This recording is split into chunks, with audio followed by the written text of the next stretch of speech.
Pirated SPG. Striktong patnubay at gabay ng magulang ang kailangan. Maaaring may masiselang tema, lengguwahe, karahasan, sexual, horror o droga na hindi angkop sa mga bata.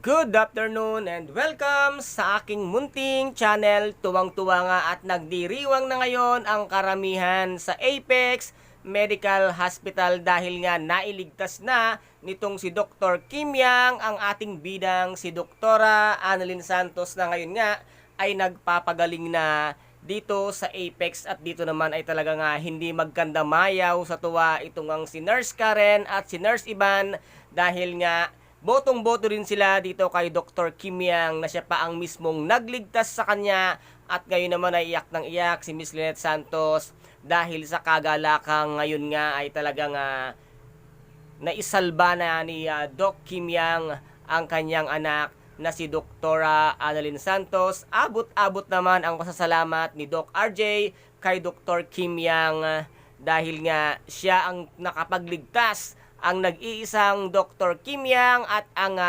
detective ng Apex Medical Hospital. At dito naman ay ano kaya ngayon ang gagawin nitong si Justin na dahil ngayon ay alam na at mismong narinig niya nga dito kay Olga at ay kay demonyitang si Moira ang pag-uusap nila na ito ngang si Zoe ay hindi nga tunay na tanyag at peking tanyag ito at matagal na nga na itong alam.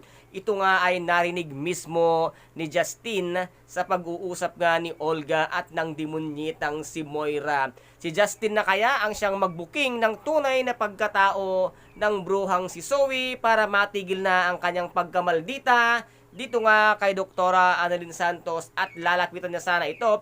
Pinigil siya ng kanyang mami, demonyitang si Moira na huwag niyang lalapitan at pilit nga niyang ipinagsiksik sa isipan nito ngang si Zoe na si Doktora Annalyn Santos ang siyang kumitil ng buhay nga ng bata sa sinapupunan nito ngang si Zoe at siya rin daw di kuno ang pumatay dito nga sa kanyang pinakamamahal na si Dax. Dito nga ay pilit na binibrainwash ng demonyitang si Moira ang kanyang anak para nga mas lalo itong magalit dahil nga sa paghahangad na si Zoe lamang ang dapat na maging tagapagmana nga ng mga tanyag, ngunit ngayon ay unti-unti nang nabubuking at nabubunyag ang katotohanan kung sino nga ba itong si Zoe at ano ang kanyang tunay na pagkatao. Kaya guys, ito po ang ating pakaabangan dito nga sa nalalapit na pagwawakas ng abot kamay na pangarap, ang mga kaabang-abang at kapanapanabik na bawat eksena. At kung nagustuhan po ninyo ang aking videos for today,